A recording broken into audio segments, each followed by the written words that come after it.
परम प्रेममय श्री श्री ठाकुरेर रांगार आतुल चरणे भक्तिपूर्ण प्रणाम जानाई।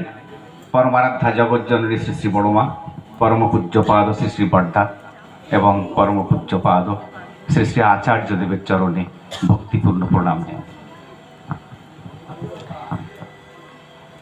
आमरा एतक्षण खूब सुमधुर कण्ठे परम दयालेर सेई गुणकथा संगीतेर मध्य दिए श्रवण करछिलाम। आदिष्ट हयेछि दु चारटी कथा बोलबार जन्य, भूल त्रुटि हले क्षमा करबेन। आजकेर এই মহতি উৎসবের যিনি সঞ্চালনা করছেন শ্রদ্ধেয় মলায়দা এবং উপস্থিত আছেন আমাদের শ্রদ্ধেয় অকিঞ্চনদা, তারা সবাই পরম দয়ালের পবিত্র পাঞ্জাধারী ঋত্বিক দেবতা এবং অন্যান্য শ্রদ্ধেয় পাঞ্জাধারী কর্মীবৃন্দ, ইষ্টপ্রাণ দাদা ও মায়েরা এখানে যারা উপস্থিত আছেন সবাইকে আমি অতখানি চিনি না, তো সকল দাদা ও মায়েদের উদ্দেশ্যে আমার যথাযোগ্য স্থানে প্রণাম, জয়গুরু শুভেচ্ছা জানাই। আমাদের শ্রদ্ধেয় কিরণ কাকু, তাকে আমি কাকু বলে সম্বোধন করি। এখানে আমার শ্বশুর বাড়ি আছে যোগেশগঞ্জ, তো সৌভাগ্যক্রমে আমার পরম সৌভাগ্য যে আমি আজকে এখানে উপস্থিত হতে পেরেছি। আমার শ্বশুরমশাইয়ের খুব অতি সাম্প্রতিককালে প্রোস্টেট গ্ল্যান্ড অপারেশন হয়েছে কলকাতা নাগের বাজারে হেলথ কেয়ার নার্সিং হোমে। পরমপিতার দয়ায় তিনি এখন সুস্থ আছেন, তো সেই সূত্রে আমি এখানে আসতে পেরেছি। তো যাই হোক, আমরা ঠাকুরকে নিয়ে গ্রহণ করে চলছি। যে বিষয়বস্তুর কথা বলা হয়েছে, এই বিষয়বস্তু সম্পর্কে আমরা প্রত্যেককেই কিছু না কিছু ওয়াকিবহাল। তো ঠাকুর একটা বাণীতে বলছেন, জগতের সমস্ত ঐশ্বর্য কর্ম জানা ও ভালোবাসা যার ভিতর সহজ উৎসারিত এবং যার প্রতি আসক্তিতে মানুষের বিচ্ছিন্ন জীবন ও জগতের সমস্ত বিরোধের চরম সমাধান লাভ হয়, তিনিই মানুষের ভগবান। তো ভগবান কে? ঠাকুর এই সত্যানুসরণের এই বাণীর ভিতর দিয়ে তিনি আমাদেরকে বুঝিয়ে দিচ্ছেন। তো সেই ভগবান শুধু জানলেই তো হবে না, সেই তার প্রতি যদি আমাদের আসক্তিটা আমরা নিবদ্ধ করতে পারি, যার ভিতর জগতের সমস্ত কর্ম জানা ভালোবাসা সহজ উৎসারিত। ঠাকুর অনুকূলচন্দ্রকে জীবনে কখনো সাধনা করতে হয়নি। ঠাকুরের মা যখন ঠাকুরকে দীক্ষা দিয়েছিলেন, ঠাকুরের মায়ের গুরুদেব হুজুর মহারাজের নির্দেশে, তখন ঠাকুর বললেন, এ মা, তুই আমাকে কি নাম দিলি? ঠাকুর পাবনার সে হিমায়তপুরের পাড়াগাঁয়ের ছেলে, তো তাই ঠাকুর মাকে তুই বলে সম্বোধন করতেন। ওখানে ওরকমই প্রচলন। তাই ঠাকুর বললেন, এ মা, তুই আমাকে কি নাম দিলি? আমি তো এই নাম তোর পেটের মধ্যে বসেই করতাম, জপ করতাম। অর্থাৎ এই নাম কিন্তু অনেক আগে এসেছে। ঠাকুর বলছেন নাম নামই অভেদ, আর সেই নামই হচ্ছেন পরম দয়াল শ্রী শ্রী ঠাকুর অনুকূলচন্দ্র। তাই তিনি বলছেন, ওমা, আমি তো তোর পেটের মধ্যে বসেই এই নাম করতাম। এই নাম করতে করতে সেই নামীকে পাওয়া যায়। আমরা এখানে একজন শ্রদ্ধেয় দাদার ইষ্ট প্রসঙ্গ শুনছিলাম, তিনি বলছিলেন নাম ধ্যানের কথা, যে শ্রদ্ধেয় অকিঞ্চনদা তাকে বারবার ইন্সপায়ার করতেন যে দাদা আরো নাম করতে হবে, আরো নাম করতে হবে। এই নাম করার ভিতর দিয়ে তার জীবনের যে অভিজ্ঞতা, তার জীবনের যে প্রাপ্তিগুলোর কথা আমি শুনছিলাম, মুগ্ধ হয়ে আমরা প্রত্যেককেই মুগ্ধ হয়েছি, সমৃদ্ধ হয়েছি। তো এই নাম করলে কি করে আমাদের ভিতরে পরিবর্তন আসে, কি করলে তার দয়াটা পাওয়া যায়? ঠাকুর বলছেন যে আমাদের এই যে মেরুদণ্ডের মধ্যে যে স্পাইনাল কর্ড যেটাকে বলা হয়, একটা ফ্লুইড থাকে, একটা রস। নাম ধ্যান করতে করতে ওই রসটা ওঠানামা করে। থার্মোমিটার দেখেছেন প্রত্যেককেই, ওই থার্মোমিটারের পারদ যেমন উত্তপ্ত হলে উপরের দিকে ওঠে, আবার যখন শীতল হয়ে যায় তখন নিচে নামে। ঠিক তেমনি নাম করতে করতে তপস্যা, তপস্যা কথাটা আমরা বলি তো, এই নাম ধ্যান করা মানে তো একটা তপস্যা। এই তপস্যা কথার ভিতরে তাপ, তাপের কথা আছে, কিন্তু তাপ থেকে তপস্যা। এই তপস্যা করতে করতে তাপের সৃষ্টি হয় শরীরে। ঠাকুর বলছেন নাম করতে করতে এমন শরীর মানে শরীরে এমন ইলেকট্রিসিটি তৈরি হয়েছে যে শরীরে এক ফোঁটা জল পড়লে সেটা ওই গরম উত্তপ্ত লোহার উপরে এক ফোঁটা জল পড়ে যেমন ফুস করে শুষে নেয়, এমন হতো ঠাকুরের। যে নাম করতে করতে যদি এরকম হওয়া যায় তাহলে ওই আমাদের যে উষা কীর্তনের মধ্যে রয়েছে না, যে রোগ শোক ব্যাধি যারা দূরে পালাইবে তারা আনন্দে এই নাম জপ করার কথা। তাই আনন্দের সঙ্গে এই নাম জপ করলে রোগ শোক গ্রহ দোষ সব কিছু দূরে চলে যায়, আর আমাদের ওই তাপের সৃষ্টি হয় শরীরে, সেখানে কোনো কঠিন জীবাণু রোগ জীবাণু আসতে পারে না, আর এলেও সেটা তৎক্ষণাৎ ধ্বংস হয়ে যায়। তাই ঠাকুর বলছেন নামবিহীন দেহ রোগের মন্দির। এই নাম করতে করতে এখন আমরা ভুলে যাই। দেখুন নাম করছি, হঠাৎ করে কারোর সঙ্গে দেখা হলো দাদা জয়গুরু, তার সঙ্গে 2-4টে মানে শুভেচ্ছা বিনিময় করতে করতে ভুলে গেলাম। তাই ঠাকুর বলছেন একে অপরকে বলতে হয় চলছে তো, যেই এটা আমরা বলবো তখন আমাদের প্রত্যেকের মনে পড়ে যাব এই অভ্যাস। তিনি বলছেন এমন একটা সময় আসবে এমনি করতে করতে যখন কে যেন ঘাড়ে ধরে নাম করিয়ে নেবে, তখন ইচ্ছা করলেও আমরা নামকে ভুলতে পারবো না, তখনই হবে আমাদের পুণ্যত্ব প্রাপ্তি। ঠাকুর বলছেন এই নাম করতে করতে, ঠাকুর বলছেন আমাদের মস্তিষ্কের প্রত্যেকটা সেলস এক একটা প্ল্যানেটকে রিপ্রেজেন্ট করে। এই যে বিশ্ব ব্রহ্মাণ্ডের কত মানে লক্ষ লক্ষ কোটি কোটি যে সৌরমণ্ডল আছে, কত কোটি কোটি যে গ্যালাক্সি আমরা দেখি, আমরা বিজ্ঞানের মাধ্যমে জানতে পারছি। ঠাকুর বলছেন যে এই পৃথিবীতে থেকে আমার সেই ব্রেন সেলসটা, যে ব্রেন সেলস সেই প্ল্যানেটকে রিপ্রেজেন্ট করছে, সেটাকে যদি আমি জাগিয়ে দিতে পারি সেই ব্রেন সেলসটাকে নাম ধ্যানের মাধ্যমে, তপস্যার মাধ্যমে, তাহলে এখানে বসেই সূর্যে আমি পৌঁছাতে পারি, এখানে বসে চন্দ্রের প্রত্যক্ষ অনুভব আমার হতে পারে। তাই ঠাকুর অনুকূল চন্দ্র তিনি সূর্যের ভিতর দিয়ে কি করে এই পৃথিবীতে এসেছেন সে বর্ণনা আমরা তার জীবনীতে পড়েছি। চন্দ্রে তিনি পৌঁছে গেছেন, চন্দ্রে সেখানকার পরিবেশ কেমন সেটাও তিনি কখনো না গিয়ে এই পৃথিবীতে থেকে তিনি বলছেন। তো আমরাও যদি নাম ধ্যান করে প্রত্যেককে সেই পর্যায়ে পৌঁছাতে পারি, এটা সবার পক্ষে সম্ভব। তিনি যে নাম নিয়ে এসেছেন এই নাম করতে করতে অনুরাগের সঙ্গে নাম করতে হবে। শুধু মেকানিক্যালি নাম করলে ততখানি আশানুরূপ উন্নতি কিন্তু হয় না। তাই প্রথম তাকে ভালোবাসতে হবে। তাকে ভালোবাসতে গেলে কি করতে হয়, এই যে ডিপি অক্সের কথা আমরা শুনছিলাম, ঠাকুর দয়া করে আমাদের জীবনে এই ইষ্টভৃতি বেঁধে দিলেন। এই ইষ্টভৃতি প্রথমে ছিল না। ঠাকুর যখন এই ইষ্টভৃতির কথা তিনি প্রথম যখন প্রচলন করলেন, তখন বহু প্রতিবাদ, তার যারা পরম ভক্ত তাদের মধ্য দিয়েও অনেক রকম প্রতিবাদ এসেছিল যে ঠাকুর প্রতিদিন সকালবেলা উঠে পয়সা দিতে হবে, আমরা মুখ দেখাতে পারছি না লোকের কাছে। ঠাকুর বললেন এখন আমি যদি মানুষকে বলি যে ইষ্টভৃতি করিস না, মানুষ আমার কথা শুনবে না, যারা এই ইষ্টভৃতির ফল একবার পেয়েছে।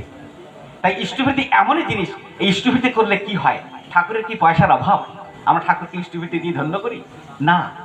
এই ইষ্টভৃতি করতে হবে কিভাবে, দেখবেন আমরা ইষ্টভৃতি পাঠানোর পরে যে অর্ঘ্য প্রশস্তি পাই, অর্ঘ্য প্রশস্তিতে প্রথমেই কিন্তু লেখা আছে তোমার শতস্বেচ্ছ, তোমার অপ্রত্যাশিত, অনুরাগ উদ্দীপী অর্ঘ্য পরম প্রেমময় সৃষ্টি ঠাকুর অনুকূল চন্দ্রকে নন্দিত করিল। এই ইষ্টভৃতির মধ্যে কিন্তু কোনো প্রত্যাশা থাকবে না যে ঠাকুর আমি তোমাকে 1 টাকা দিচ্ছি আমি যেন 10 টাকা পাই। এই প্রত্যাশা থাকলে কিন্তু ইষ্টভৃতির ফল পাওয়া যাবে না। প্রথমেই কিন্তু ঠাকুর বলছেন, ঠাকুর সত্যানুসরণে বলছেন অর্থ মান যশ ইত্যাদি পাওয়ার আশায় আমাকে ঠাকুর সাজিয়ে ভক্ত হয়েও না, সাবধান হও ঠকবে।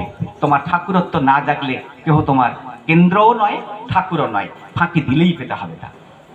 তাই আমরা প্রত্যেককেই জানি, প্রত্যেকটা সৎসঙ্গী জানি যে ঠাকুরকে পেলে আমরা কিন্তু কিছুই পাবো না।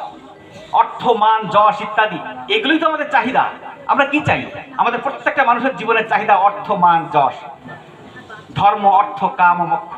ঠাকুর কিন্তু বলছেন কিছুই চাইবি না, কিন্তু যজন যাজন ইষ্টভৃতি সস্তৈনী সদাচার ঠিকঠাক করে পরিপালন করলে এই চতুর্বর্গ ধর্ম অর্থ কাম মোক্ষ সবই কিন্তু পাওয়া যায়, এগুলো পরীক্ষিত। তাই কবি বলছেন, রবীন্দ্রনাথ ঠাকুরের সেই গীতাঞ্জলি 50 যে কৃপণ কবিতায় আমরা পড়েছিলাম, তিনি গদ্যাকারে যেটা হয় তার সে কবিতার আমি সাথে বলছি যে একজন রাজ ভিখারি রাস্তা দিয়ে, একজন ভিখারি রাস্তা দিয়ে হেঁটে যাচ্ছে। সে সারাদিন ভিক্ষা করে জীবিকা নির্বাহ করে।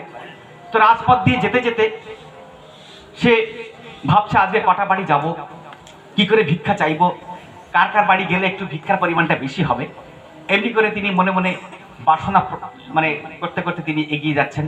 হঠাৎ করে তিনি আকাশের দিকে তাকিয়ে দেখছেন যে সে রাজাধিরাজ, সে সোনার রথে করে সে মহারাজ তিনি এই পৃথিবীর দিকে নেমে আসছেন। এই দৃশ্য দেখে, এই অকল্পনীয় দৃশ্য তিনি ভাবতেই পারেননি এই দৃশ্য তিনি কখনো দেখতে পাবেন। তিনি দেখে তিনি বিহ্বল হয়ে গেলেন। তিনি আস্তে আস্তে সেই স্বয়ং রাজাধিরাজের সিংহাসন, সেই সোনার রথ আস্তে আস্তে যখন নামছে সেই দিকে এগিয়ে চললেন। হঠাৎ করে সেই সোনার রথখানি সেই ভিখারির পাশে এসে নামলো। তখন ভিখারি ভাবছে, আজকে এই মহারাজার কাছে, রাজাধিরাজের কাছে এমনভাবে ভিক্ষা চেয়ে নেবো যেন আমাকে আর সারা জীবনেও ভিক্ষা করতে না হয়। এরকম বাসনা তিনি পোষণ করছেন মনে মনে।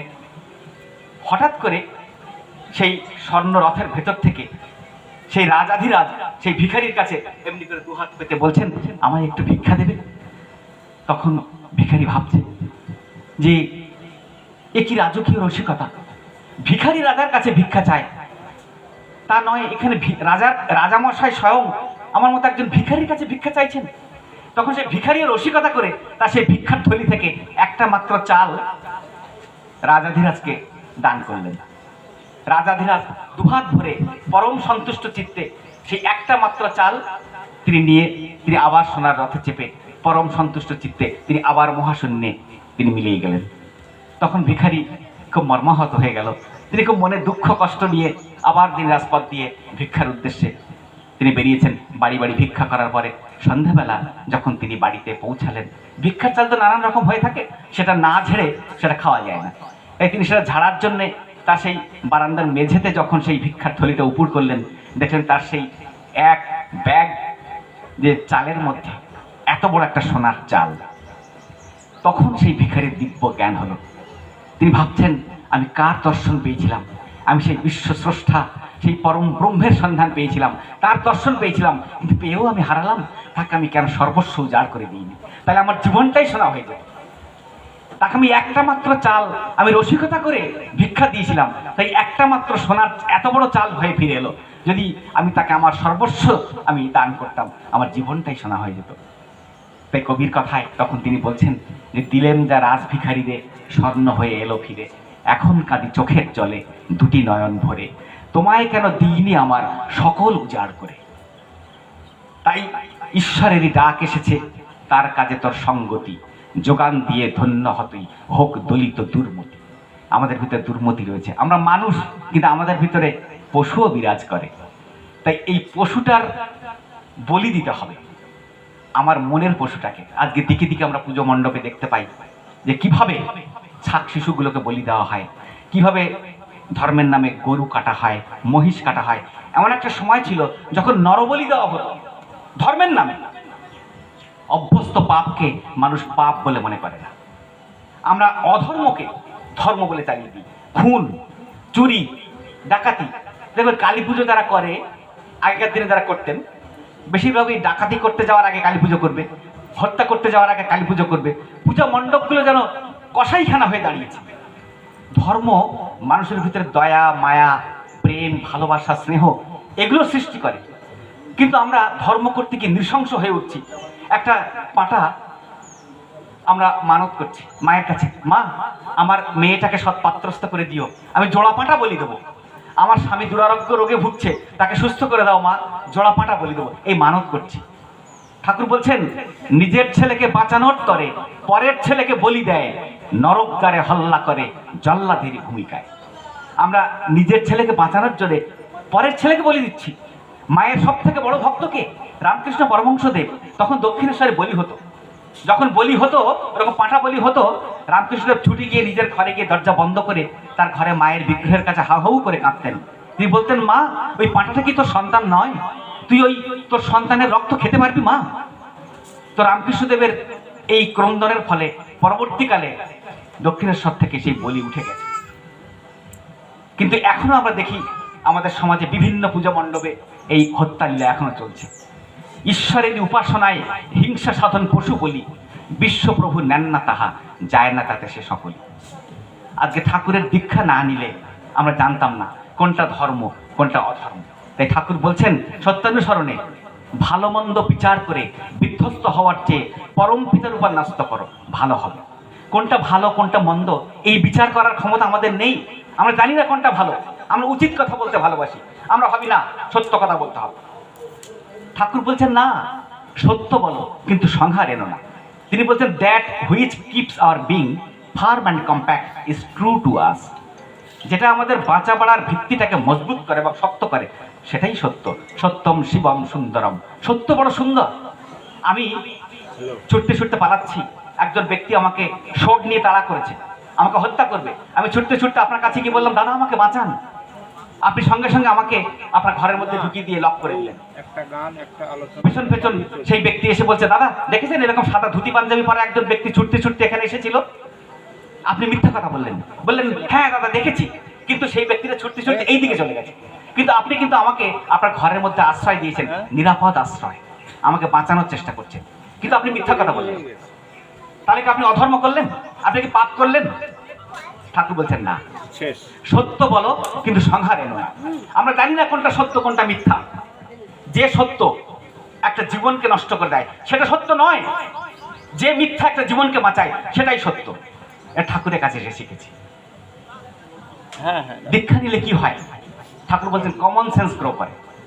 তিনি বলছেন common sense is the most uncommon thing of the world. এই পৃথিবীর সব থেকে দুষ্প্রাপ্য জিনিস হচ্ছে কমন সেন্স। কোথায় কেমন ভাবে কথা বলতে হবে, আমরা এমন ভাবে কথা বলি, হয়তো দেখা গেল একজনের সঙ্গে ঝগড়া করছি, ঝগড়া করতে করতে তাকে এমন ভাবে উত্তক্ত করে দিলাম, সে একটা খুব মারাত্মক গালাগালি আমাকে দিল, সেটা আমার সহ্যের বাইরে। থামতে শিখতে হবে। ঠাকুর বলছেন এমন জায়গায় তুমি থেমে যাও যেন সে তোমাকে অপমান করার সুযোগ না পায়। এটাই হচ্ছে কমন সেন্স। তাই ঠাকুরকে গ্রহণ করলে সৎসঙ্গীদের জীবনটা দেখবেন, আমাদের ভিতরে আমরা প্রত্যেকেই ভুলের মানুষ, তাই আমরা ঠাকুরকে গ্রহণ করেছি। তিনি একজন নির্ভুল পারফেক্ট মানুষ। আমরা প্রত্যেককেই পারফেকশন অর্জন করার জন্য আমরা তার চরণে এসেছি। এই ডিপি অক্সের কাজ হচ্ছে আমাদের পরম সৌভাগ্য। আমরা এই ডিপি অক্সের কাজের ভিতর দিয়ে আমরা আমাদের হারিয়ে যাওয়া ভাইদের কাছে গিয়ে ঠাকুরের কথা বলার সুযোগ পাচ্ছি, তাদেরকেও ইষ্টভৃতি পরায়ণ করার সুযোগ পাচ্ছি। একা একা তো বাঁচা যায় না, একা কখনো ভালো থাকা যায় না। ঠাকুর সপরিবার সপারিপার্শ্বিক সবাইকে নিয়ে বাঁচার কথা বলছেন।